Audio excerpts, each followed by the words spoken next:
ત્યારે ભારત પાકિસ્તાનના વિભાજન થયા એ વખતે દેશને તો સ્વતંત્રતા મળેલી હતી. હિન્દુસ્તાન ને સ્વતંત્રતા મળી અને અખંડ પાકિસ્તાનનું નિર્માણ થયું. આ ઘટના ત્યારે બની અને એ વખતે આ બધી ઘટના બની છે શ્રાવણ મહિનામાં, ઓગસ્ટ મહિનામાં, અને અષાઢ મહિનામાં ચાતુર્માસના પ્રવેશ થઈ ગયા હોય. કોઈ કલ્પના નહોતી કે અચાનક શું થઈ શકે.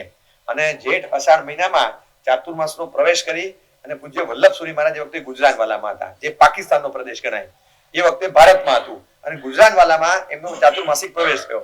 ચાતુર્માસના પ્રવેશ વખતે ચાલતું હતું, એ તો બધું ચાલ્યા કરે, પણ આવી કોઈ કલ્પના નહીં કે ચાલુ ચોમાસે આમ ભાગવું પડે એવી સ્થિતિ આવશે. અને શ્રાવણ વદ બીજનો દિવસ છે, પર્યુષણ આવી રહ્યા છે નજીક, અને એ વખતે લગભગ 2 જુલાઈ એ દિવસે અચાનક એમને મેસેજ મળ્યો, એવો મેસેજ કે જે મેસેજ સાંભળીને કોઈ પણ માણસ હેપતાઈ જાય. ત્યાંનો જે પૂજારી હતો દોડતો આવ્યો, એની નાની દીકરી હતી, સાથે દોડતી આવે છે પાછળ, આવીને કે સાહેબ બચતો આવ્યો છું, બહુ તોફાને રમખાણ છે, સાહેબ મને કંઈક સંતાડી દો, મને બચાવી લો, માંડ બચીને આવ્યો છું. જોઈને ઓળખી કે અરે તું અહીંયા. આ એ હતો જે ગુરુ મંદિર સમાધિ મંદિરનો, એમના ગુરુ મહારાજ વલ્લભસુરી મહારાજના, આત્મારામજી મહારાજ, એમના સમાધિ મંદિરનો ત્યાંનો પૂજારી. એ દોડતો આવ્યો, સાહેબ આખા મંદિરમાં આગ લગાડી દીધી છે, બધું ભડકે બળે છે, એ ખબર નથી પડતી સાહેબ, હું તો માંડ મારી બચ્ચીને લઈને ભાગ્યો છું ત્યાંથી, તોફાનીઓના ટોળા સામે ટકી ન શકાય, સાહેબ મને બચાવી લો. એમને તો બચાવ્યા, સાહેબ સ્વસ્થ થયા અને 1 મિનિટ તો હેપતાઈ ગયા કે ગુરુ મંદિરમાં આગ લગાડી છે. હા સાહેબ, બારી બારણા બધું તોડી નાખ્યું છે અને એટલું નુકસાન કરી નાખ્યું છે, મને ખબર નથી અંદર બધું શું કર્યું, હું ભાગ્યો ત્યાંથી જાન બચાવવા માટે. કઈ વાંધો નહીં, કશો વાંધો નહીં રે. શ્રાવકોને તરત બોલાવ્યા, સમસમી ગયા બધા કે કેમ ચાલે, આપણા ગુરુ મંદિરને આ કેમ લગાડાય. એટલી બધી ભક્તિ હતી આત્મારામજી મહારાજ પ્રત્યે, વલ્લભસુરી મહારાજને નહીં, ત્યાંના શ્રાવકોને પણ ખૂબ ભક્તિ. અને એમનું સમાધિ સ્થાન, એમનો અંતિમ શ્વાસ ત્યાં લીધેલો અને ત્યાં આગળ એમનો અંતિમ સંસ્કાર થયેલો.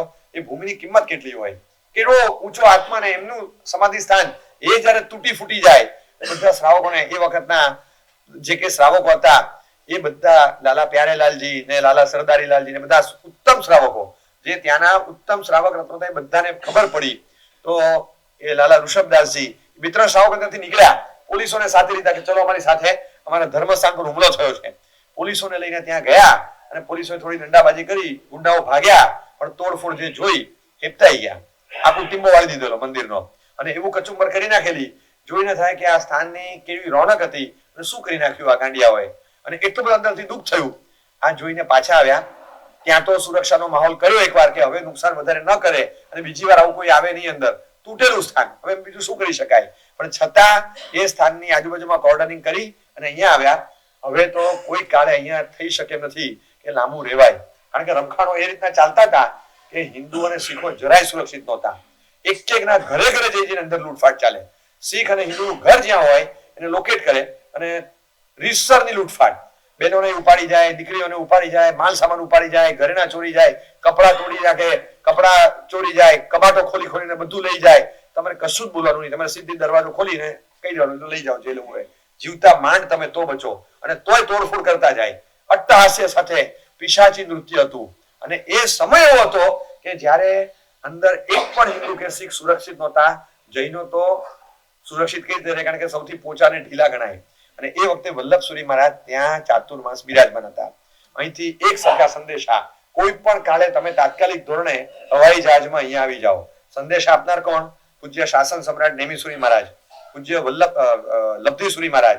અહીંયા એમના શિષ્યો હતા, સમુદ્રસુરી વગેરે, એમના જે મહાત્માઓ બીજા હતા અહીંયા આગળ, એ બધા મહાત્માઓ, ઉમંગસુરી મહારાજ વગેરે, જે એમના સમુદાયના ગણાય એવા પણ બધાના સાહેબ પધારી જાઓ, સાહેબ પધારી જાઓ. સાહેબ કે હમણાં કઈ નહીં, એમ ન કરાય. શ્રાવણ વદ બીજ ગઈ, શ્રાવણ વદ પાંચમ ગઈ, અને આ ધમાલના વાતાવરણમાં પર્યુષણ આવ્યા અને પર્યુષણની આરાધના સંઘને રંગે ચંગે કરાવી. તમે વિચાર કરો કે આવા સમયમાં માઇન્ડ સ્ટેબલ રાખીને સંઘની આરાધના કરાવી કેટલી કપરી છે. પરમાત્માના શાસનની બલિહારી છે. આપણે સરસ રીતે આરાધના કરવાની છે. આપણે નિર્બળ થવાનું નથી. રોજ ઇન્જેક્શનો જીગરને આપે અને સંઘનો હોસલો ટકાવે. આચાર્યની જવાબદારી છે કે આપતકાળમાં સંઘને હિંમત આપવી, અને એમણે પૂરેપૂરા રોલ ભજવ્યો. હિંમત આપીને સંઘના પર્યુષણ પાર પાડ્યા. ભાદરવા સુદ પાંચમના પારણા થયા. જે દબાણ હતું, સાહેબ અહીંથી ખસે નહીં. શ્રાવકો કેવા આવે કે સાહેબ અમારી વિનંતી છે, આપ તાત્કાલિક ધોરણે અહીંથી ખસી જાઓ. કોઈ કાળે નહીં, કોઈ કાળે નહીં, એ નહીં થાય. એક વસ્તુ સમજી રાખો, સંઘના નેતા તરીકે લોકો એમને પદ પર બેસાડ્યા છે તો નેતા ભાગી ન જાય. પોતાના જાનની સુરક્ષા. અહીંયા આટલા બધા આપણા જૈનો છે એનું શું ધર્મસ્થાનનું શું? એક પણ સંજોગોમાં એવા હું અહીંથી ખસવાનો નથી. ત્યાંથી આદેશ વચનો કે કોઈ પણ કાળે એને ખસેડો, બધી વાત બરાબર છે, કોઈ કાળે અહીંથી હું ખસવાનો નથી. ત્યાંથી મિલિટરીનો ફોર્સ આવીને સાહેબને વિનંતી કરે કે સાહેબ આપ ખસો, અમારે તાર ડિપાર્ટમેન્ટ, ટેલિગ્રામ ડિપાર્ટમેન્ટ ગાંડું થઈ ગયું છે, એટલા બધા તારો આવે છે ભારતભરના સંઘોમાંથી કે જૈન મુનિઓનો ખસેડો ખસેડો ખસેડો. સાહેબ તમે પબ્લિક પ્રોપર્ટી છો, તમે મહેરબાની કરીને ખસી જાઓ સાહેબ, અમારે સંભાળીને લઈ જવાના છે, અમારી પર ઉપકાર થશે, સાહેબ ખસી જાઓ. તમારી બધી વાત સાચી છે. 3 ટ્રક આવી, 3 ટ્રક સાહેબને સાધ્વીજીઓને બધાને લઈ અને ત્યાંથી પહેલા રવાના કરો. જ્ઞાન ભંડાર, પુસ્તક, ટ્રક, મૂર્તિઓ હોય બધું લઈને ત્યાંથી રવાના કરો. પહેલા આપણા ધર્મગુરુઓ, ધર્મ સંપત્તિ બધું ત્યાંથી રવાના થાય. 3 ટ્રકને ભાદરવા સુદ 5 આવેલી સાહેબે પાછી મોકલી ખાલી. એવા કપરા સંયોગોમાં એક ટ્રકો ત્યાં પહોંચી હોય એ પાછી મોકલી કે કોઈ કાળે નહીં, સવાલ નથી, મારા સંઘનો એક બચ્ચો જઈને અહીંયા બેઠો હશે ને ત્યાં સુધી વલ્લભસુરી ગુજરાત વાળા નહીં છોડે, એ વાત નક્કી છે. તમે બધા નીકળી જાઓ, પહેલા તમે બધા નીકળો, હું છેલ્લે આવીશ. એ કમિટેડ હતા.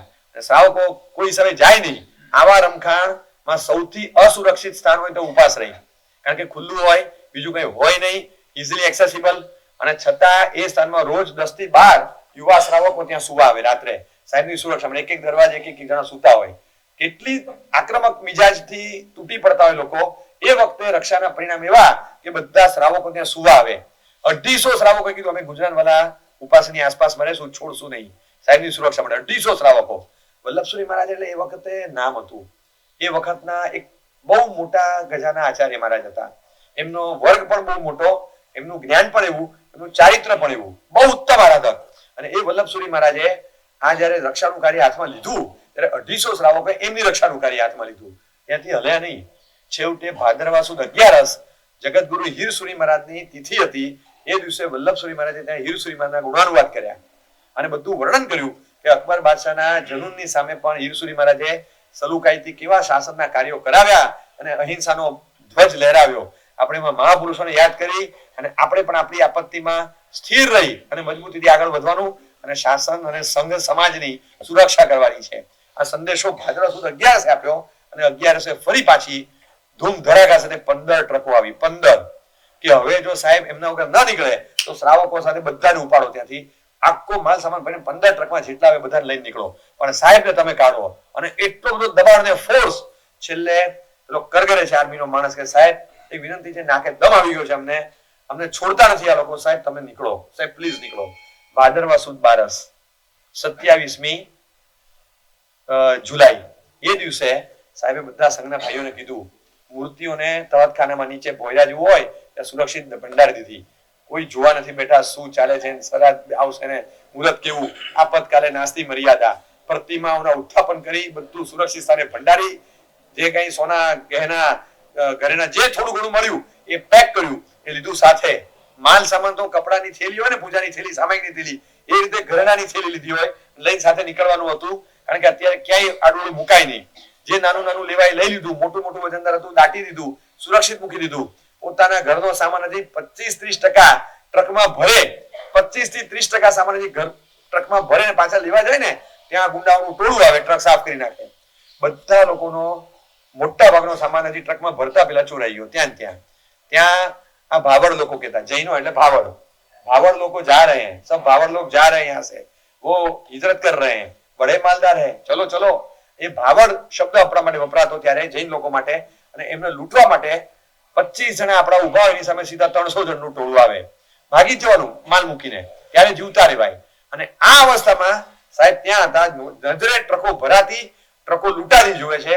એ સમયમાં સાહેબે કીધું બધા આવીને બેસી જાઓ, મંગલિક સંભળાવ્યું ને નીકળવાનું થયું ને ત્યારે સાહેબ નીચે બેઠા હતા કે નહીં હું ચાલતો આવું છું, હમણાં હું કહું પછી ચાલુ કરજો. ચાલતા ચાલતા ચાલતા ચાલતા કેટલું આ રમખાણમાં પગ પર ચાલવું, પગે ચાલવું અઘરું હતું. અને ચાલતા ચાલતા સમાધિ મંદિરે પહોંચ્યા. તોડફોડ થયેલી, છેલ્લા જિંદગીમાં દર્શન કરવાનું. આ સ્થાન છૂટ્યા પછી આ મારા પ્રાણ પ્યારા ગુરુનું સ્થાન, જિંદગીમાં બીજી વાર હવે મારે અહીંયા આવવાનું નથી. એમણે દીક્ષા આપી, એમણે મને ચારિત્ર આપ્યું, એમણે મને આચાર્ય પદવી આપી, મને અહીંયા સુધી પહોંચાડ્યો. હવે મારા ગુરુના દર્શન ફરી ક્યારેય થવાના નથી. ધ્રુસકે ધ્રુસકે રડ્યા અને ચરણ સ્પર્શ કર્યો.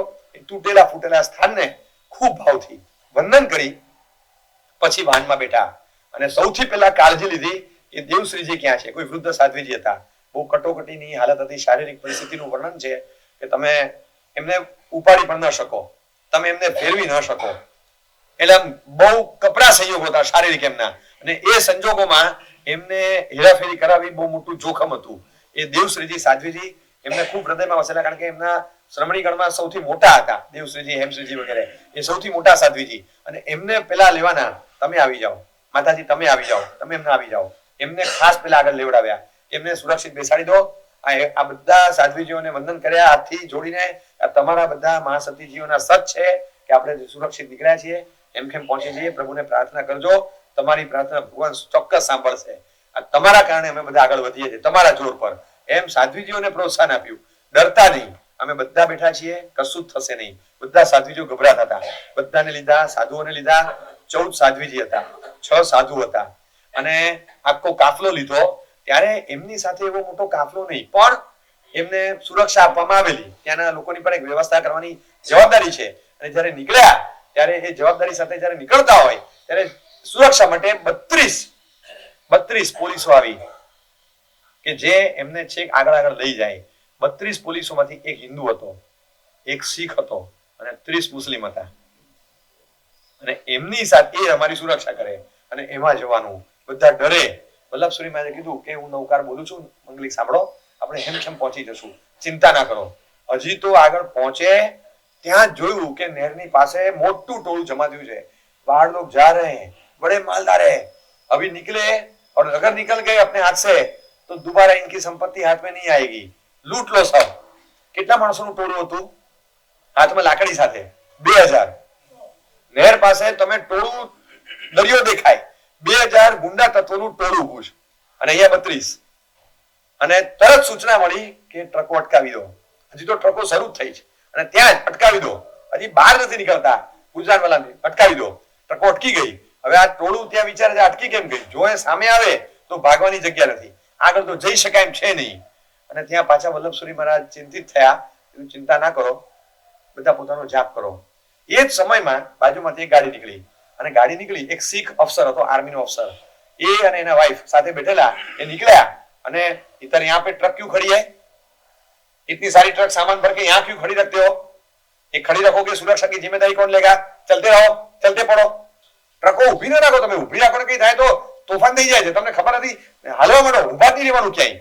પછી વલ્લભસુરી મહારાજને જોયા એટલે પેલા બેન હતા જેમના શ્રાવિકા, એમના વાઇફ શીખ અફસરના, अरे ये तो जैन मुनि महाराज है, बड़े महाराज है, ये बहुत बड़े किस्म के महाराज है, इनकी तो सेवा करनी चाहिए, लगते कुछ आपत्ति में है, हम चलो उनकी कुछ सेवा करें, उनको कुछ सहाय की जरूरत होगी. એમણે કીધું એટલે પેલા અફસર બહાર નીકળ્યા કે કઈ તકલીફ છે. પછી વલ્લભસુરી મહારાજે કીધું કે તકલીફમાં બીજું કઈ નથી, સામે ટોળું ઊભું છે અને મારી સાથે એટલા લોકો છે, તો કે તમે તો સુરક્ષિત નીકળી જાઓ પેલા, તો કે આ જે બધાનું થશે મારું થશે, અને એમને એમ છે કે એમની રક્ષા હું કરીશ, અને મને એમ છે કે અમારા બધાની રક્ષા શાસન દેવો કરશે. તો કે કઈ રીતે કરશે? તો કે કરશે, મને ખબર નથી કઈ રીતે કરશે, પણ હવે આ ટોળાની સામે તમે શું કરશો? તો એ ખબર નથી, પણ ટોળાની સામે કોઈ તો શાસનનું રક્ષણ કરશે, પણ સુરક્ષિત કઈ રીતે નીકળવું એટલા મેં ઉભા છીએ. તો કે તમે જે પ્રાર્થના કરી તો શાસન તેને સુન લી, મેં આ ગયા, મારી પાસે 200 માણસો છે રાઇફલ વાળા, હું બોલાવી દઉં છું. ત્યાં કોઈ ટુકડી ઉભી હશે, એમને મેસેજ આપે વાયરલેસ કે તમે આ બાજુ આવી જાઓ, 15 ટ્રકોનો કાફલો ઉભો છે રોડ પર, ત્યાં આવો. બધાને 200 જણને અહીંયા બોલાવ્યા, અને આખો કાફલો લઈ અને સડસડાટ ટ્રકો ચલાવી મૂકી. એરમાં ફાયરિંગ ચાલ્યા કરે, ધન ધન ધન ધન ગોળીબારી ચાલે. તમે ચિંતા ના કરો, અમારી સામે જુઓ, સડસડતી ટ્રક ચલાવો, ભગાવો, અને બધી ટ્રકોને સડસડતી ભગાડી મૂકી. એક સાથે નોન સ્ટોપ ગોળીબાર, આકાશમાં ફાયરિંગ અધર કરતા રહે. બધા લાકડી વાળા, ધારિયા વાળા, છરી વાળા ભાગી ગયા. 2000 ના ટોળાને પણ 200 રાઇફલધારી હતા અને આર્મી મેન હતા, અને પેલો અફસર સાથે ટ્રકમાં વલ્લભસુરીમાંની બાજુમાં, એ ત્યાં ઉભો હોય, એની કેપ ને એનો બેલ્ટ જોયે ને ત્યાં ધ્રુજી જાય, અને સુરક્ષિત બધાને પહોંચાડી દીધા, અને છેક બહાર કાઢ્યા ગુજરાતવાલામાંથી કે તમે નીકળો, સુરક્ષિત સ્થાને જાઓ, અને લાહોર પહોંચતા પહેલા અટકતા નહીં, આજ સાંજ પહેલા લાહોર પહોંચી જાઓ. રસ્તા પર દંગા ફસાદ એટલું બધું ચાલતું હોય કે કોઈ સ્થાન એવું સુરક્ષિત નહોતું. રસ્તા પર શું થશે પણ ખબર નથી, કોઈકને સંદેશો આવે ને રસ્તા પર બીજી ટોળી આવી જાય તો શું કરશું, પણ એમને સુરક્ષિત પહોંચાડ્યા. સાહેબે આભાર માન્યો કે તમારા કારણે બચી ગયા, કે સાહેબ આવા મોટા સંતની સેવા કરવા મળી, મારું સૌભાગ્ય છે. ખૂબ ખુશ થઈને પેલો ગયો, અને સાહેબ લગભગ સાંજે 4:30 વાગે લાહોર પહોંચ્યા શનિવાર. રવિવારે મિલિટરી હોલિડે હોય એટલે રવિવારે તમને કોઈ સેવા ન મળે. આવા સંયોગોમાં પણ એ વખતે સેવા નહોતી. અને શનિવારે સાંજે લાહોર પહોંચ્યા. ત્યાં કોલેજ કેમ્પસમાં ગામની બહાર રોકાવાનું હતું. આખો રવિવાર ત્યાં રોકાવાનું અને ત્યાં રોકાણ થયું. ત્યાંથી સવારના 8 વાગ્યા, 9 વાગ્યા, 10 વાગ્યા હજી પાણીનું ટીપું નથી આવ્યું. બોચની કોઈ સુવિધા નથી. એક પણ શ્રાવક કે કોઈ ખાધું નથી. સાહેબ કે જ્યાં સુધી તમે કોઈ નહીં ખાઓ અમે કોઈ ખાવાના નથી, અમે કોઈ પચકાણ પાડવાના નથી. આ બધા શ્રાવકો, નાના બચ્ચાઓ બધા ભૂખ્યા છે. અને ગમે તેમ વ્યવસ્થા કરીને પેલા સાધ્વીજી વૃદ્ધ હતા એમને થોડું વપરાવ્યું પ્રવાહી અને કશું જ પાણીનું ટીપું સુધા નહીં. બપોરે 2 વાગે માત્ર પાણી, દાળનું પાણી અને માથા દીઠ બધાને સરેરાશ 2 રોટલી મળે એટલું આવેલું. અને એમાં 2 રોટલી, થોડું દાળનું પાણી, બસ આટલું લઈને તમારે ભોજન કરી લેવાનું. બધાને માથા દીઠ 2 રોટલી ને આટલું દાળનું પાણી, આટલું જ મળે એમ હતું. અને એમાં 15 ટ્રકમાં જામ પડેલા બધા લોકોએ ચતુર્વિધ સંઘે એ વખતે ભોજન કર્યું બપોરે 2 વાગે.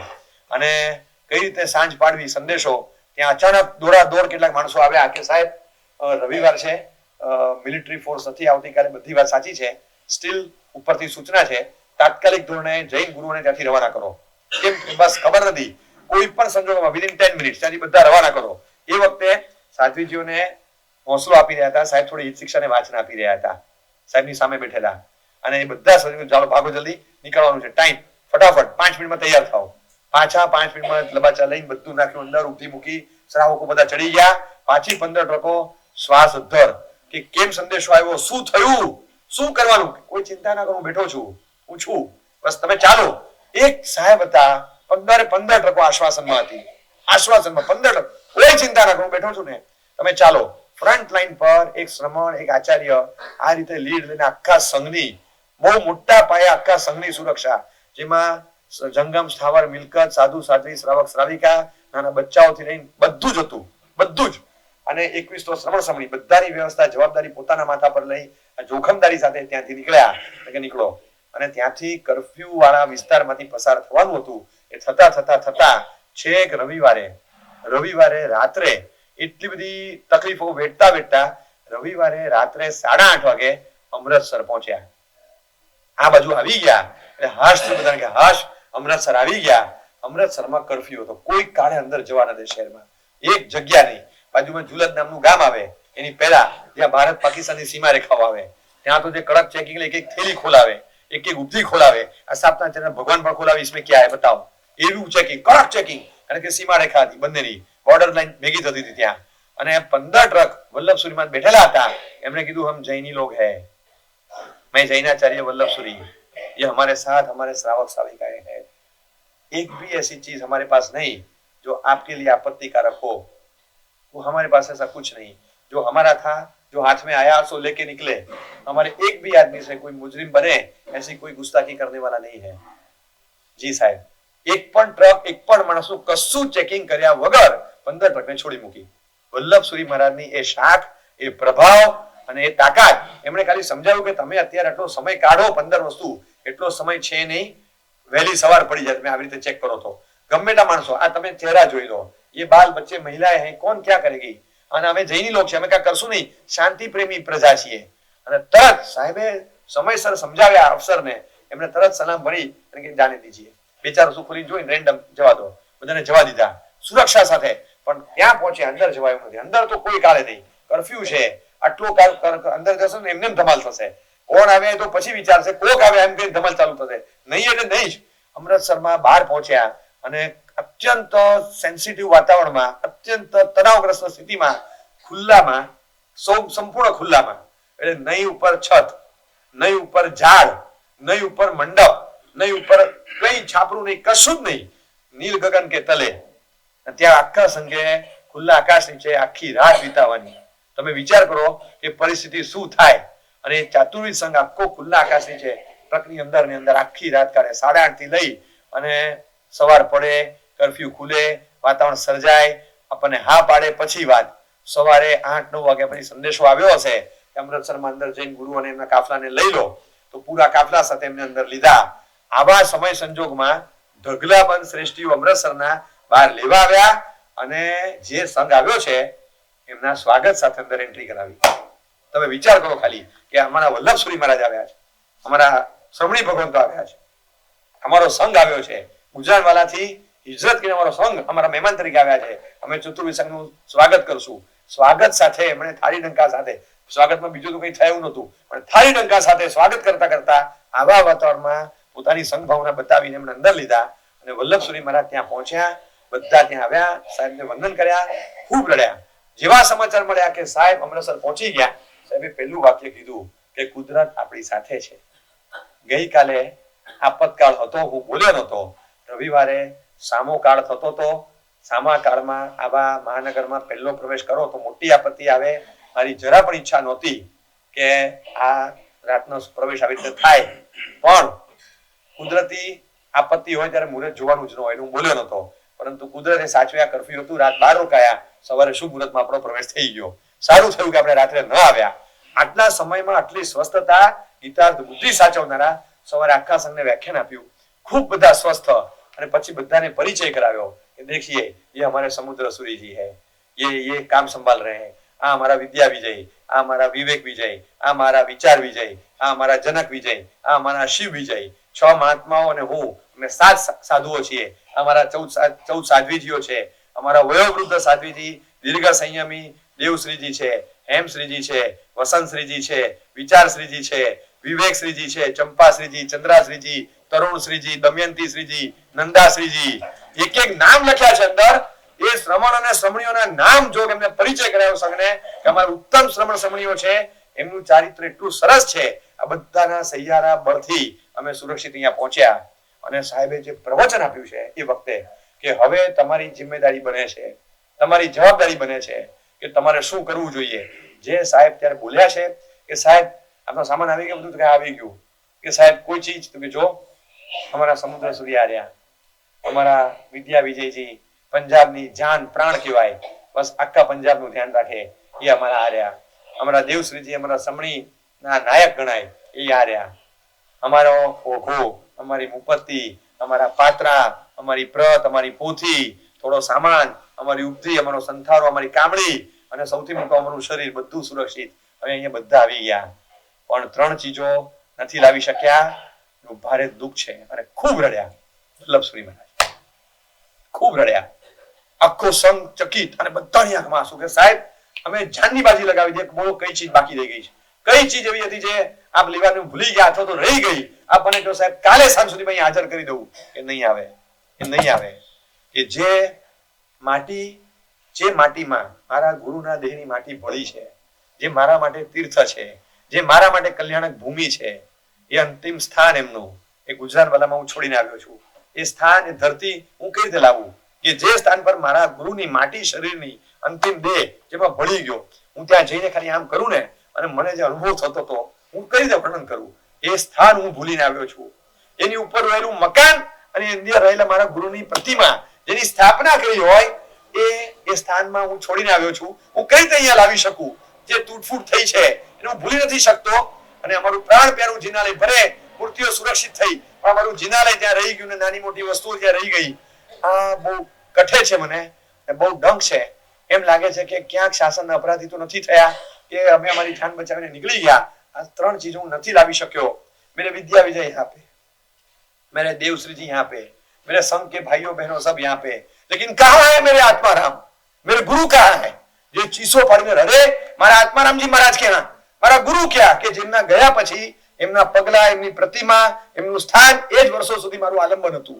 જ્યારે વલ્લભસુરીને બળ જોઈએ ત્યાં જવું, વંદન કરું, બસ આમ શીશ ઝુકાવું, માથે માટી લગાડું અને મને બળ મળતું હતું. मेरा आत्माराम कहाँ है, मेरे आत्माराम कहाँ है? सबको दिखाई दे पड़ते हैं, सब दिखाई पड़ते हैं, लेकिन कहाँ दिखाई पड़ते हैं? कहाँ पर भी नहीं दिखाई पड़े मेरे आत्माराम, और वो अभी कभी दिखाई देंगे नहीं, कभी नहीं दिखाई देंगे. એટલા રડ્યા, આખો સંગ ધ્રુસકે રડે છે કે કેવો વિયોગ, કે કભી સોચા भी नहीं था कि ऐसे दिन हमारे जीवन में आएंगे. ક્યારે વિચાર્યું નહોતું, કોઈ કાળે નહોતો વિચાર કર્યો. આ કેટલા શ્રાવકો છે જેમની જન્મભૂમિ આ છે અને જન્મભૂમિ છોડી અને આજે અહીંયા આવ્યા છો જે પારકી ભૂમિ ગણાય છે. આ એમની જન્મભૂમિ હતી ગુજરાતવાળા. એ જન્મભૂમિનો ત્યાગ, જનની જન્મભૂમિશ્ચ સ્વર્ગાદપી કરી હસી. સ્વર્ગથી પણ પ્રિય લાગે તો માતા અને માતૃભૂમિ. અને માતૃભૂમિનો ત્યાગ કરીને આ શ્રાવકોને અહીંયા લાવવા પડ્યા છે. આ આપતકાળની કલ્પના અમે કોઈએ નહોતી કરી, પણ ભૂતકાળમાં કોઈ કર્મ એવા બાંધ્યા હશે કે જેના કારણે આ સ્થિતિનું નિર્માણ થયું છે. એટલે હવે અત્યારે કોઈ છૂટકો જ નથી. આપણે માત્ર હવે એ ધ્યેય રાખવાનું કે હવે સ્વસ્થતા કઈ રીતે કેળવી શકાય અને સંઘની સુરક્ષા કઈ રીતે થાય, આવેલા બધા કઈ રીતે સ્થિર અને ધર્મ માર્ગમાં અને વ્યવહારમાં પણ કઈ રીતે સ્થિરતા પામે. અને પછી સાહેબે સતત ઉપદેશ આપ્યો અને એમના સંદેશાઓ તમે નહીં માનો બ્રોડકાસ્ટ થયા છે બધે, મુંબઈ, સુરત, વાપી, અમદાવાદ, પંજાબના ગામે ગામ બધે જ સાહેબ એક જ વસ્તુ કીધી કે જે આવ્યા છે એ રહેશે ક્યાં, એમનું ઘર ક્યાં, એમનો ખોરાક શું, એમના કપડા ક્યાં, એમને સ્થિર ક્યાં થવાનું, એ નોકરી ધંધો શું કરશે. આ બધાને સ્થિર કરવા, આખા સંઘને સ્થિર કરવો, ત્યાંથી આવેલા લોકો આપણા ભાઈ બહેન છે એમ સમજી અને બોલો કોણ કોની જવાબદારી લે છે. કોક આવીને કે સાહેબ 5 પરિવારને મોકલી આપો, અમારી જવાબદારી છે સાહેબ, અમે ત્યાં આગળ હવે તમારી ચિંતા છોડી દો સાહેબ, 2 પરિવાર અહીંયા સ્થિર થઈ જશે, 10 પરિવાર અહીંયા સ્થિર થઈ જશે. સાહેબે એ વખતે કશું જ વિચાર વગર બધા પરિવારોને પહેલા ઠેકાણે પાડ્યા. જેટલા આવ્યા હતા બધા સ્થિર થાય અને ચારેય બાજુ જબરજસ્ત સાહેબે ત્યાં આગળ જે માહોલ પ્રગટાવેલો. મુંબઈ ગોળીજીમાં મોટી સભા થાય અને ત્યાં પણ ફંડ થાય, સુરતમાં પણ ફંડ થાય, માનવ રાહત કેન્દ્રો ખુલ્યા, ફંડો થયા. અને એ વખતે ચિકાર લોકોએ લખાવ્યું કે બધું જ ભૂલીને માત્ર તમારી એક ફરજ છે કે આપતકાળમાં આ એક જ વસ્તુમાં રૂપિયા નાખી પહેલા બધાને સ્થિર કરો. આપણું બધું સ્થિર થાય પછી બીજા બધા કાર્યો થશે, ત્યાં સુધી કોઈએ કશું જ કરવાનું નથી. સાહેબના શબ્દો એવા વજનદાર હતા અને દીર્ઘદ્રષ્ટા હતા કે પહેલા આપતકાળમાં આ જે આવ્યા છે એમને તમે ન માનો કરોડપતિના ઘરના દીકરાઓ હોય, પહેરે કપડે નીકળવું પડે અને ત્યારે કોઈક થેલો લઈને આવે કે રાખો આ 3 જોડી કપડા છે તમારા માપના છે, થઈ રહેશે. હાથમાં કઈ રીતે લઈ શકે? મોટો વોર્ડરોબ છોડીને આવેલો શેઠિયો છે. તમે છે ને ભૂલી જાઓ આ બધા ગુજરાતવાળાના શ્રેષ્ઠીઓ હતા, ત્યાંના ટ્રસ્ટીઓ હતા, ત્યાંના બહુ મોટા શ્રીમંતો હતા. નીકળવું પડ્યું પહેરે કપડે, ઇટ્સ ડિફરન્ટ થિંગ. પણ અહીંયા એક થેલી કોક આપે, એટલે આમાં 3 સાડી છે તમે પહેરજો, બેન તમે પહેરી શકો, કેવી દશા થાય. અને આમ એ હાલત થઈ છે. આ પૂજાના કપડા છે, પૂજાના કપડા કામ લાગશે, સામયિકની જોડ છે, સામયિક કરવા કામ લાગશે, રાખો. આમ તમે જુઓ ને જે દશા થઈ છે કે કયું કર્મ નડી ગયું, આ બધું છૂટી ગયું ને અહીંયા આ લેવાનું અમારે સમય એવો આવ્યો. સાહેબ બધું ચિંતા ના કરો, આ બધું તમારું છે, એમનું છે જ નહીં, આ તમારું છે, તમે લો છો, લઈ લો બધું, આપી દો બધું, જાઓ, તમારું છે જ નહીં કઈ, જેમનું છે ને આપી દો. સાહેબે વચ્ચે પડીને બધાને લેવડાવ્યું અને બધા લોકો આ રીતે કોઈ ઘર, કોઈ મકાન, કોઈ સ્થાન, કોઈ કપડા, ખાવા પીવાની વ્યવસ્થા. અને ત્યાં સૌથી પહેલા કીધું કે તાત્કાલિક ધોરણે એના ભોજન આદિનો પ્રબંધ કરો. અને ત્યાં ભોજનનો પ્રબંધ એમણે કર્યો. ભોજનના પ્રબંધમાં લગભગ 3 મહિના સુધી ત્યાં અન્નક્ષેત્ર ભોજનશાળા આપણા લોકો માટે ચાલી. 3000 લોકો જમતા હતા, 3000 લોકો, સવાર બપોર સાંજ, અને 3 મહિના સુધી ચાલ્યું. 3000 લોકોનો જમણવાર ચાલે. પૈસા તો કે બધા શ્રેષ્ઠીઓ ત્યાંના પૂરા કરશે. અમૃતસર વાળા કે અમારે કોઈ પૈસા જોતા નથી, અમે સક્ષમ છીએ, અમે બધું પૂરું કરી દઈશું. એક શ્રેષ્ઠીઓ દૂર બિકાનેર થી આવે, સાહેબ બહુ ગયા અમૃતસર, બિકાનેર પધારો. બીજા સંઘ વાળા આવે, સાહેબ અમારે ત્યાં પધારો. કશું નહીં, બધે રહેશું, બધે જ થશે. અહીંયા સુરક્ષિત છીએ, સ્થિર થવા દો બધાને. અને એક સ્થાન લઈ અને ત્યાંથી શેષ ચાતુર્માસ પૂરું કર્યું કે ચાલુ ચાતુર્માસે વિહાર કરીને આવ્યો છું. આપતકાળ હતો પણ હવે બધે ફરવાની છૂટ નથી. હવે જ્યાં રહ્યો બાકીનો સમય ત્યાં સ્થિર થવાનું. 29મી તારીખ હમણાં જ ગઈ, 29 તારીખ હમણાં જ ગઈ ઓગસ્ટની. એ વખતે સાહેબ ત્યાં આગળ પધારેલા. ભાદરવા સુદ 14 ના દિવસે સાહેબે સ્થિરતા કરી અમૃતસરમાં. અને એ પછી હજી 20 દિવસ થયા હશે. અને આસો સુદ 6 આવી એ વખતે જે વયોવૃદ્ધ સાધ્વી જે હતા હેમશ્રીજી, એનો દેવશ્રીજી, એમનો કાળધર્મ થયો. 20 દિવસ ભારતમાં એના થયા હતા, એમનો કાળધર્મ થયો. ખૂબ સરસ રીતે એમના ગુણાનુવાદ કર્યા. અને સાહેબે ત્યારે પરિચય આપ્યો કે આમને લાવવા કઠિન હતા પણ પ્રભુની કૃપાથી એ બધાના કારણે અહીંયા અમે બધા સુરક્ષિત પહોંચ્યા. જેટલા શ્રેષ્ઠીઓ નામ જોગ, એક શ્રેષ્ઠીઓને યાદ કરીને સાહેબે કીધું કે આ શ્રેષ્ઠીએ શું કાર્ય કર્યું છે, ફરણા શ્રેષ્ઠીએ શું કાર્ય કર્યું છે, ઋષભદાસજીએ શું કર્યું, સરદારીલાલજીએ શું કર્યું, પ્યારેલાલજીએ શું કર્યું, બધાના નામ જો, કોનો શું રોલ હતો અમને અહીંયા પહોંચાડવા માટે. મુંબઈના ફૂલચંદજી શ્રેષ્ઠીએ શું કર્યું, બિકાનેર વાળાએ શું કર્યું, વાપી વાળાએ શું કર્યું, સુરત અમદાવાદ વાળાએ શું કર્યું. અમે અહીંયા આવ્યા સુરક્ષિત, એમણે કેટલા દબાણો અને કેટલી વ્યવસ્થાઓ કરી ત્યારે અમે અહીંયા આવ્યા છીએ. અને સૌથી મોટો આભાર માનું છું કે બહેનનો, જે આર્મી અફસરના વાઇફ હતા, એમણે પ્રેરણા કરી અને અફસરે 200 જણના કાફલા વચ્ચે અમને બહાર પડાવી દીધા અને 2000 ગુંડાઓની આરપાર નીકળી ગયા, નહીં તો ત્યાં અમે મરી ગયા હોત. અને એમને ખાસ યાદ કરી અને તાર સંદેશા મારફતે ધન્યવાદ કેવડાવ્યા કે અમારા ગુરુજીઓ અમારી વચ્ચે હાજર સુરક્ષિત પહોંચ્યા, તમારો ફરીને આભાર માનીએ છીએ. આ બધું કાર્ય આટલી સ્વસ્થતા સાથે સાહેબે કર્યું. છેક સુધી વલ્લભસુરી મહારાજ આપણે તો એક જ રીતે ઓળખીએ કે મહાવીર વિદ્યાલય વાળા. એ બહુ નાની અને બહુ મામૂલી ઓળખાણ છે. મહાવીર વિદ્યાલય તો એક એવી અપવાદિક ઘટના હતી એમના જીવનની કે જે ન છૂટકે એમને કરવાનો સમય જોઈને એમને કરવાનો વખત આવ્યો તો કરી દીધી. પણ આ તો એમના જીવનનું ચોક્કસ શિરમોર કાર્ય ખરું, પણ એમની ઓળખ માત્ર મહાવીર વિદ્યાલય નથી. એમની ઓળખ આચાર્ય પદનો દિવસ ઉજાગર કરે એવી છે. આ સંરક્ષા કરનારા એક મહાપુરુષ છે કે જેમણે આપત્તિ બધી પોતાના માથે લીધી. Leader nose how the work is done. એટલે બોસ અને લીડરમાં બહુ મોટો ફરક છે. બોસ હોય ને he shows how the work is done અને leader knows how the work is done. કામ કઈ રીતે થાય એ અંદર ભળીને સાથે કરાવે. નેતૃત્વના ગુણો હતા અને પોતાના ઉપર બધું જોખમ રાખી એક તો નીકળ્યા નહીં. આ એમનું કમિટમેન્ટ હતું સંઘ માટે કે નીકળીશ તો નહીં, કોઈ સંજોગોમાં નહીં. આ મહાપુરુષ ત્યાંથી સંઘ છોડીને નીકળે કઈ રીતે? પોતાની જાનનું જે થવું તે થાય. ફ્રન્ટ પર ઉભા છે, આપત્તિઓ આવે, ખુલ્લી ટ્રકમાં ચાલવાનું જવાનું. હવે આમાં કઈ તકલીફ છે તો ક્યાં જવાનું? અપવાદ છે પણ સંઘની રક્ષા છોડીને કોઈ અપવાદ લેવાનો નહીં. મારી જવાબદારી છે, હું સંઘને છોડીને જઉં નહીં. પાછળ કઈ નિર્ણય કોણ લે? આ બધું પડ્યું છે. સાતે ક્ષેત્રો પડ્યા હોય, પ્રતિમા, જિનાલય, આગમ, શાસ્ત્રો, ભંડાર, સાધુ, સાધ્વી, શ્રાવક, શ્રાવિકા, નાના બચ્ચાઓ બધા સુરક્ષિત નહીં થાય ત્યાં સુધી વલ્લભસુરી હલશે નહીં. આ ખરા અર્થમાં નેતૃત્વ હતું અને એમણે આમ ખરેખર બતાવ્યું. આ વર્તમાન કાળ આવે ને, મને લાગે છે કે આ સ્પિરિટ ક્યાં ટકશે જોવા જવી પડે. દીવ લઈને શોધવા જાવ, આવી સ્પિરિટ ના મળે કે પોતાની જરાય પરવા કર્યા વગર, જાનની પરવા કર્યા વગર, કશી ચિંતા કર્યા વગર. એ વખતે એમને લખેલા પત્રો છે એમના શિષ્યો પર, ગુજરાતવાલાથી લખેલા પત્રો. એ પત્રો પ્રકાશિત થયા. એ પત્રો વાંચો, આંખો ભીની થઈ જાય. એ પત્રોમાં લખ્યું છે દરેક સમુદ્ર વિજય, ફલણા વિજય, આ વિજય, વિકાસ વિજય નામો લખ્યા છે અને એમની પર પત્રો લખ્યા છે. શ્રાવણ મહિનાના પત્રો છે કે રમખાણો ચાલે છે, મારો મારો મારો ચીસો સંભળાતી હોય. રાત્રે અચાનક આમ બારીઓ બંધ કરી સુતા હોય તો બારીના કાચ આમ લાલ પીળા થાય ને, ખ્યાલ આવે કે ક્યાંક આગ ચંપી થઈ છે, આગ લાગી છે. આવા આગના બનાવો બને છે, આજુબાજુના મકાનો સળગે છે. એવા સ્થાનમાં રહ્યા છીએ. ખબર નથી કાલે શું થવાનું છે. પરમાત્મા આપણું રક્ષણ કરશે એ વિશ્વાસે બેઠા છીએ. आज मेरा ये खत आप पढ़ रहे हो, पता नहीं दूसरा कभी खत लिख पाऊंगा या नहीं और आप पढ़ पाओगे कि नहीं. आज तो यहाँ सुरक्षित है प्रभु की कृपा से, पता नहीं कल क्या होगा. बस આવી રીતના પત્રો શિષ્યો વાંચે શું વીતે એમની પર અને એ પત્રો મોકલતા. ત્યાં એ પત્રોમાં લખેલું હોય કે ક્યારેક એવા દિવસો આવે છે વ્યવહાર માર્ગને સાચવીને મુખ્યતા નિશ્ચયને આપવી પડે. ક્ષમતા, સમાધિ આ બધું સાચવવું જરૂરી બને છે. જ્ઞાનીને જો भी दिखा होगा सो ही होगा. બસ આ શ્રદ્ધા પર આજે જીવું છું, બીજું કઈ નહીં. કાલે શું થવાનું છે તો એક જ જવાબ છે, મારા જ્ઞાની ત્રિકાળ હતા, ત્રિકાળ જ્ઞાની હતા. એ ત્રિકાળ જ્ઞાનીએ જે જોયું છે ને આવતીકાલનું એ જ થવાનું છે. તું ચિંતા ના કરતો, એમણે જે જોયું એ થશે. બસ મારા જ્ઞાનીએ દીઠું એ થશે. આ શ્રદ્ધા વચન પર આજે હું જીવું છું. પોતાનું અંદરનું કયું બળ હતું જે એમને સેલ્ફ મોટિવેટેડ રાખતું હતું એ એમને ત્યાં લખ્યું છે કે જ્ઞાનીના વચનોના આધારે હું જીવું છું. ભાગ્યમ રક્ષતિ સર્વત્ર ન વિદ્યા ન ચ પૌરુષમ. તમારું ભાગ્ય હશે, સર્વત્ર તમારી રક્ષા થશે. તમારી વિદ્યા, તમારું જ્ઞાન, તમારો પુરુષાર્થ બધું પાણી ભરશે. તમારું ભાગ્ય હશે, ભાગ્યમ રક્ષતિ સર્વત્ર, બસ એ તમારું સર્વત્ર રક્ષણ કરશે.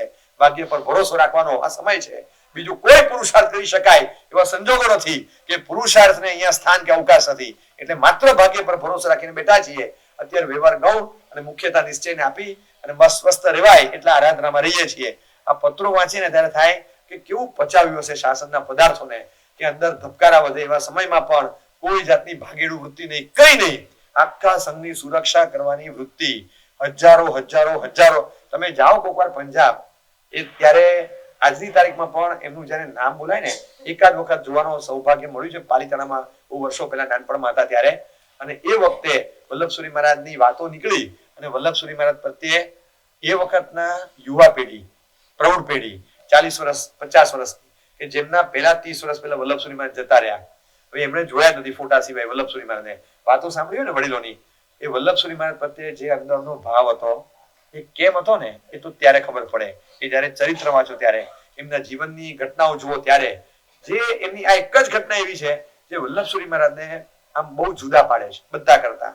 એક અલૌકિક આત્મા દ્રવ્ય હોય એવું લાગે, બહુ પરાર્થી જીવદળ હોય એવું લાગે. અને જૈન સંઘમાં આવા સફળ નેતાઓ એક નથી અનેક પાક્યા છે. હું તમને દાખલો આપું છું, કારણ કે જયારે આચાર્ય પદ હોય આચાર્ય પદના 36 ગુણોનું વર્ણન કરું કે આચાર્ય પદની 8 સંપદાઓનું વર્ણન કરું, મને લાગે છે આવા કોઈ એક આચાર્યનું વર્ણન કરું ને એ વધારે આપણા માટે ભાવવર્ધક છે. આવા કેટલાય મહાત્માઓએ તે સમયે સંઘની મૂર્તિઓની, ભંડારોની, શ્રુતની, સાધર્મિકોની, ઉત્તમ સ્થાનોની બધી સુરક્ષાઓ કરી છે. આ બધા સુરક્ષકો છે, સંરક્ષકો છે. આપણા માટે આપણી આખી ડિફેન્સ મિનિસ્ટ્રી હોય તો આ પરંપરા છે, મજબૂત સૂરી પરંપરા અને શ્રવણ પરંપરા. અને એમાં આ એક એવું રત્ન છે કે જેને તે સમયમાં આવેલી મોટી અરાજક અવસ્થાની આપત્તિમાં આગળ રહી, ફ્રન્ટ લાઈન પર રહી, ગભરાયા વગર પુણ્યપૂર્વક સંપૂર્ણ સંઘની સુરક્ષા કરી છે. એક પણ માણસને મરવા નથી દીધો. જે તે સમયમાં પ્રકાશિત થતા અહેવાલોમાં તો ક્યાંક એવું પણ છપાયેલું કે 3 મુનિઓની કતલ થઈ ગઈ. કયા, કોણ, ક્યાં એ કઈ ઉલ્લેખ નહોતો, પણ આ જયારે છપાયું તો દેખાડો મચી ગયેલો કે મહાત્માઓને પકડીને લઈ આવો, ન આવે તો ઢસીને લઈ આવો, ત્યાં રાખવાના નથી. અહીંયા સંઘ ચીસો પાડે કે સાહેબ આવે નહીં કેમ, આવું કઈ થઈ જાય તો શું કરવાનું? We cannot afford to lose Vallabhsuri. અત્યારે કોઈ હિસાબે પરવડે નથી આવા જઈને અત્યારે જતા રહેતો. અને એટલો બધો અંદરથી ભાવ હતો, સાહેબ ખસે નહીં. અને અહીંયાથી ધમાલ બોલાવે, તમે લઈ આવો, લઈ આવો, લઈ આવો. એટલું પ્રેશર બિલ્ટઅપ કરેલું કે આર્મી વાળા થાકી ગયા. સાહેબ કે બધાને ભેગા લો, એ વગર હું હાલીશ નહીં. હવે આટલા બધાને લઈ જવા જોખમ હતું. છેલ્લે એ જ થયું, ભરચક આમ ઉભા રહેવાની જગ્યા નહીં એવી ભરચક 15 ટ્રકોને લઈ અને ત્યાંથી નીકળ્યા. આગળ પાછળ કાફલો, જી બધું જ. પણ એ કાફલો સુરક્ષિત પહોંચ્યો, અમૃતસર પહોંચી અને પછી વિકેન્દ્રિત થયા બધા પોતપોતાના ભાગ્ય અનુસાર. પોતે જ્યાં જ્યાં આવ્યા હશે તે. પણ એ સમયના શ્રાવકો રડતા હતા અને કહેતા હતા કે કલ્પના નહોતી કરી કે અમારી માતૃભૂમિ અમારે કાયમ માટે છોડી દેવી પડશે અને અમારી માતૃભૂમિની એ દશા થશે કે અમે એને માતૃભૂમિ તરીકે પણ કહી નહીં શકીએ. આ બહુ કપરું હતું. જે સ્થાનમાં જન્મ લીધો હોય અને એ સ્થાન કાયમ માટે છોડીને નીકળવું પડે અને પછી એ સ્થાનમાં ક્યારેય પગ નહીં મૂકવાનો. આવા લગભગ તમારે શપથ લેવાના આવે કે હવે એ સ્થાનમાં ક્યારેય જવાનું નથી, ત્યાં જવાનું પણ રહે જ નહીં. આવી દશા, ઘર, દિવાલ, લટકતી કીટીઓ, ભીંતો, ચિત્રો જે હતું એમને બધું મૂકીને આવેલા. કબાટમાં હેંગર પર એક લટકલું શર્ટ હોય એ કાઢવાની ફુરસત નહોતી, બધું જ એમને પડ્યું હતું. અને એનું શું થયું અહીંયા કોઈને કશી ખબર નથી, બધું ત્યાં મૂકીને આવ્યા. અને અહીંયા નવું ઘર શોધો, નવું મકાન શોધો, 2 જોડી કપડા લો, એક થેલું લઈને નીકળી પડેલા. પહેલા તો જે થોડું ઘણું ભરેલું એ લૂંટાઈ ગયેલું, હવે કશું બીજું લવાયું નહોતું. એક થેલી હાથમાં રહી અને સીધા ચડી અને લાસ્ટ મોમેન્ટ પર નીકળી ગયા. એ થેલીમાં જે આવે એ આવે, શું લઈ શકાય અને કેટલું બધું મૂકીને નીકળવું પડે. આ બધું વસાવ્યું હોય ત્યારે જાનથી પ્યારું ઘર કેવું શણગાઈને વસાવ્યું હોય અને એક સેકન્ડમાં, કાચી સેકન્ડમાં બધું છોડીને નીકળવું પડ્યું. ધર્મનો ઉદય થાય ને ત્યારે માણસ છોડીને નીકળે, પણ એ આપણને હિંમત નથી ચાલતી. અને કર્મનો ઉદય ત્યારે કેવું 1 મિનિટમાં છૂટી ગયું. બધાને સિદ્ધાંત કર્મનો સાહેબે સમજાવ્યો છે. ચાલ આ કપરા સંયોગોમાં પણ સાહેબ અડધો કલાક વ્યાખ્યાન વાંચના આપતા અને કર્મના સિદ્ધાંતો ગણાવતા કે ક્યાંક અણહકનું લીધું છે, કોઈક ભવમાં કોકનું પચાવ્યું હશે, કોઈક ભવના કોકને લૂંટ્યા હશે. એ તે ભવના જે પાપો બાકી છે ને કદાચ આજે ઉદયમાં આવ્યા છે, આપણું બધું લૂંટાય તો ભવા જવા દેજો, કર્મનો ક્ષય થશે. આપણે જીવતા છીએ તો બધું ઊભું થશે. બધું પડ્યું રહીને આપણે મરી જશું ને તો આપણે ફરી ઉભા નહીં થઈએ, પણ આપણે ઉભા છીએ ને આ બધું ફરી ઊભું થશે. આ નાશવંત હતું બધું જતું રહ્યું, અવિનાશી ઉભો છે, આપણે ઉભા થઈ જશું. હોંસલો આપે કે કોઈ હિંમત નથી હારવાની, આપણે બેઠા છીએ ને ફરી બધું ઊભું થઈ જશે, જેવા હતા એવા વર્ષમાં થઈ જશું. આ રીતે હોંસલો આપવો બહુ કપરો કાળ છે. એવા સમયમાં બધાની હિંમત ટકાવવા માટે જે પ્રેરક ઇન્જેક્શન આપવા પડે એ પ્રેરણાના પિયુષ પીવડાવતા, આખા સંઘને મજબૂત રાખતા. અને વલ્લભસુરી મહારાજે એ વખતે જે ઘટના બનીને, આ ઘટના ઇતિહાસમાં નોંધપાત્ર ઘટના કહેવાય. છેલ્લા 100 વર્ષના ઇતિહાસમાં તમે ગણો તો જૈન સંઘના રક્ષાના અનેક કાર્યો થયા છે. એમાં વન ઓફ ધ શિરમોર કાર્ય કહી શકાય એવું આ જે પૂજ્ય વલ્લભસુરી મહારાજ દસ્તક થયું. સમગ્ર સંઘ એના 7 ક્ષેત્ર સાથેની આખી વ્યવસ્થા, સુરક્ષાની જે ગોઠવી અને મહાપુરુષે એટલું નિર્મળ ચારિત્ર પાળનારા, પ્રચંડ પુણ્યશાળી, ખૂબ હિંમતબાજ, દિવસો સુધી ડગે નહીં એવું મનોબળ ધારણ કરનારા અને આટલા તકલીફોની વચ્ચે અંદરથી જરા પણ વિચલિત થયા વગર સંઘને મોઢાની રેખા ન ફરે એ રીતે હિંમત રાખીને લીડરશિપ સાથે લઈને આવ્યા. આવા લીડર, આવા નીડર આપણે જોવા ન મળે. એ પ્રભુના શાસનની બલિયારી છે કે આવા 100, 200, 500 વર્ષે કોઈ એકાદ બે પાકે અને એના કારણે આગળ પાછળ જે સમારકામ કરવાનું હોય, પાછળનું થોડું સરખું કરવાનું હોય અને આગળ તકલીફ ન પડે એનું આયોજન કરવાનું હોય, એ 50-100 વર્ષનું આયોજન કરીને જતા રહે છે. આવા મહાત્મા આજે નથી. હજી ગણતરીના દિવસો પહેલા એ તારીખ આવીને ગઈ હમણાં આપણી વચ્ચેથી કે જે તારીખે મહાત્મા અહીં પધારેલા અને અહીંયા સ્થિર થયેલા, ભારત પ્રવેશ એમનો થયેલો. એ તારીખ આવે ને દર વર્ષે યાદ કરું કે આવા દિવસોમાં સાહેબ આવેલા હતા. સવાર પડે તિથિ કે તારીખ યાદ આવે, સિગ્નિફિકન્સ યાદ આવે. આજની તારીખ આજે શું છે, દરેક તારીખની સાથે કોઈ તવારીખ છે, એ તવારીખ જોડાયેલી છે.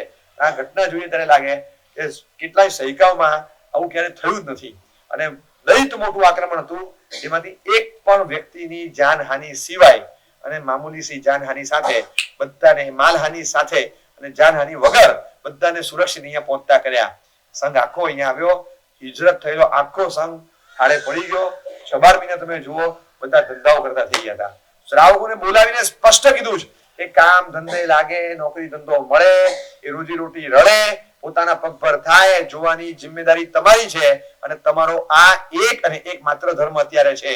બીજી કોઈ પણ ચીજમાં અત્યારે તમારે પડાય નહીં. પહેલું તમારું કર્તવ્ય આ છે. આ બધું પત્યા પછી જ બીજું કરાય. આવું સ્પષ્ટ શબ્દ ચોર્યા વગર નિડરતાથી શ્રાવકોને સમજાવી, ખખડાવીને કહેતા કે તમે કશું જ બીજું ના કરો, પહેલા બધું આમાં નાખો અને આ લોકોને સ્થિર કરો. આપણો વર્ગ આખો સ્થિર થવો જોઈએ, બસ એમને તકલીફ ના પડે. હવે વાત તમને કરું, સ્થાનકવાસીઓ, શીખ લોકો, હિન્દુ લોકો આમ ભગવાન માનીને પૂછતા, રસ્તામાં કોઈ આવે, બાપજી અમને લઈ લો, બાપજી અમને લઈ લો, બાપજી અમને લઈ લો. સ્થાનકવાસી હોય, ઉપરથી બાંધેલી હોય, બાપજી અમને લઈ લો, છતાં દેખાય ને લઈ લો અંદર. ક્યારેય નથી ના પાડી, છે રામ તેમ થઈ જાઓ, લઈ લો અંદર. આવા કોઈ સ્થાનકવાસી આવે, લઈ લીધા અંદર. કોઈ શીખ આવ્યો, કોઈ હિન્દુ આવ્યો, ઘર કે સાહેબ અમને લઈ લો, સાહેબ અમને લઈ લો. એકલ દોકલ દેખાય છે, લાગે છે કે વ્યવસ્થિત લાગે છે, આપણો જ છે, લઈ લો અંદર. શીખ લોકો, હિન્દુ લોકો, સ્થાનકવાસી લોકો પર કેટલાક અંદર આવી ગયા. એ બધાની અંદર લેતા લેતા સુરક્ષિત પહોંચાડ્યા.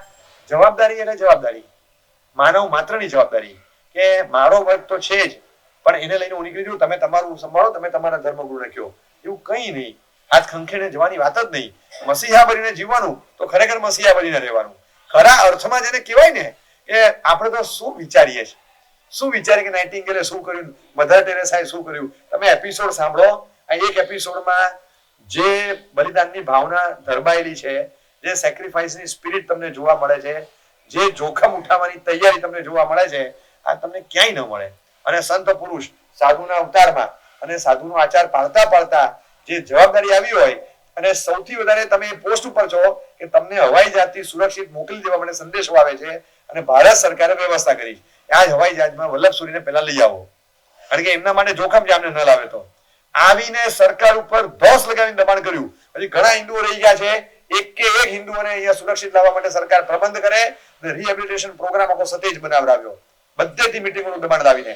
અને બીજી બાજુ જેટલા અમારા હિન્દુઓના ધર્મસ્થાન છે એની સુરક્ષા થાય એ માટે ત્યાં પ્રબંધ કરો. અમે ભલે ત્યાં નથી, અમારી આસ્થાઓ ત્યાં મૂકીને આવ્યા છીએ, એ સ્થાન સાથે લાગેલી છે, એ સ્થાનોને સુરક્ષિત કરો. અહીંયા આવ્યા અને ખૂબ સ્વસ્થતાથી શેષ જીવન આખું અહીંયા કર્યું. એ પછી એમણે નિર્માણ કરેલું મહાવીર વિદ્યાલય, એ બધા જે એમના પ્રતીકો વલ્લભસુરી મહારાજના જે ઉભા છે, પણ એ સ્થાનોને જુઓ ને, જયારે વલ્લભસુરી મહારાજને જુઓ ત્યારે યાદ તો એ આવવું જોઈએ કે સંઘ રક્ષા તમે જે કરી, એ બધા કહેતા કે મિજાજ કેવો હતો, એમના વિચારો કેવા હતા. એ વખતે ભૌતિક શિક્ષણ આદિને માટે વિચાર કરવો બહુ આધુનિક મિજાજ ગણાતો, પણ એ જે પરિસ્થિતિમાંથી આવેલા, જે ફેઝમાંથી નીકળેલા, એટલે એમની સામે આ વિચાર કેમ આવ્યો, એમની સામે આગળનું ચિત્ર દેખાતું હોય, ભવિષ્ય દેખાતું હોય, વર્તમાન જોયું હોય, તો હવે એના લોકોને કઈ રીતે પાટે ચડાવીને સ્થિર કરવા, જે તે સમયમાં જે તે આપતકાળમાંથી પસાર થયા હોય એ નજરે જોવે ત્યારે ખબર પડે કે અત્યારના સમયમાં આ કરવા જેવું છે. અને થયું તો એના આધારે હજારો લોકો મજબૂત થઈ અને આજે ઉભા રહ્યા.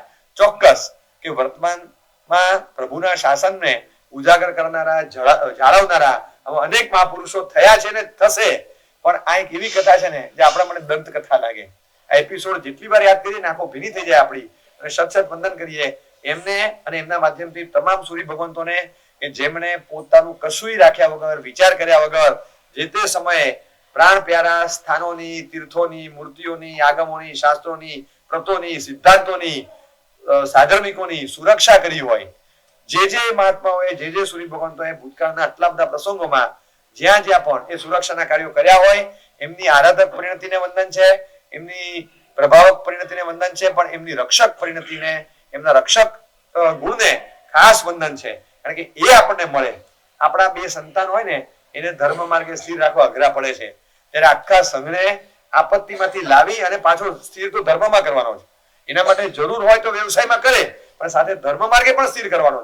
અને એ સમયમાં કપરા સ્થાનમાં અહીંયા આવીને જ્યારે પણ યાદ કરે અને ત્યારે એમની આંખો ભીની થતી, જયારે આત્મારામજી મહારાજની વાત નીકળે, આત્મારામજી મહારાજને યાદ કરીને દુઃખી થતા બાકી ક્યારેય દુઃખી થતા જોયા નથી. કે વલ્લભસુરી મહારાજે કેવો માહોલ ઉભો કર્યો, કેવો દબદબો જમાવ્યો ગુજરાતવાલામાં. એ બાગમાં આખું કેપિટલ ગયું એમનું, ગણો તો ચાલે, પણ કઈ વસોસો નહીં.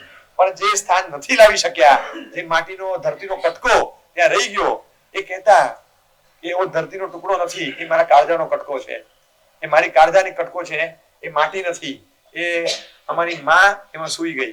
બસ એ માતાની શૈયા છે ત્યાં, જેનો અંતિમ શ્વાસ ત્યાં લીધો. અમારી ગુરુ મૈયા ત્યાં સૂતેલી હતી અને એ સ્થાન અમારે છોડીને આવવું પડ્યું. બસ એક વસોસો છે કે એ અમે અહીંયા નથી લાવી શકતા, એ ધરતી અમારી પાસેથી ગઈ.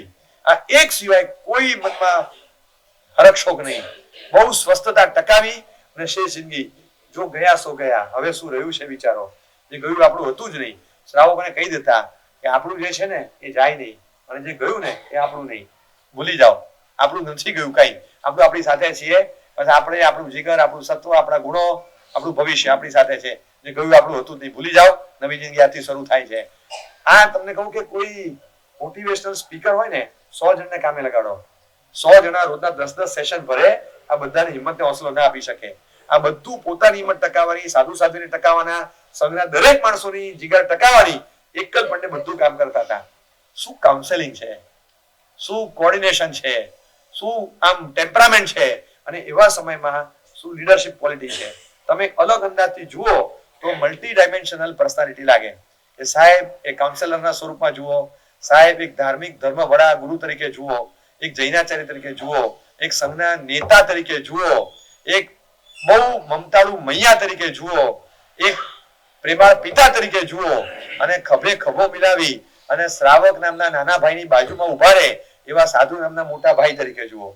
તમને દરેક સ્વરૂપ દેખાશે આ મહાત્મામાં, કે જેમણે ખટોકટીના ખરા સમયમાં આખા સંઘની સુરક્ષા કરી છે.